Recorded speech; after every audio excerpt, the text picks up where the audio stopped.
না রে দাদা, বাবা মায়ের সম্পত্তির ওপর শুধু তোর অধিকার, ওটা নিতে বলে আমাকে ছোট করিস না। ঠিক আছে, রাখ। বাবা মায়ের সম্পত্তি কোন অধিকারে নেব বলুন তো? বাবা মা আজ থেকে 12 বছর আগে আমার বিয়ে দিয়ে দিয়েছে তাদের রোজগারের অর্ধেকের বেশি দিয়ে। আজকের ডেটে সেই টাকার মূল্যে কোনো দামই নেই।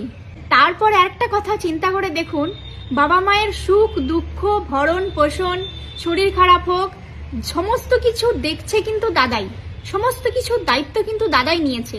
আমি কটা দিনই বা তাদেরকে নিজের কাছে নিয়ে এসে রেখে সেবা করেছি, বা কটা দিনই বা সেখানে গিয়ে থেকে তাদের সেবা করেছি, আর কোন জিনিসটা দিয়েই বা তাদেরকে সাহায্য করেছি যে সেই অধিকারের জায়গা থেকে আমি সম্পত্তির ভাগ নিতে যাব?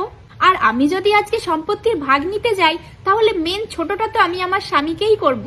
তার কারণ তারা তো ভাবতেই পারে এত ভালো ছেলে দেখে আমরা বিয়ে দিয়েছি, সেই জামাইয়েরও শ্বশুরের সম্পত্তির দরকার পড়ছে, এতটা অভাব পড়েছে।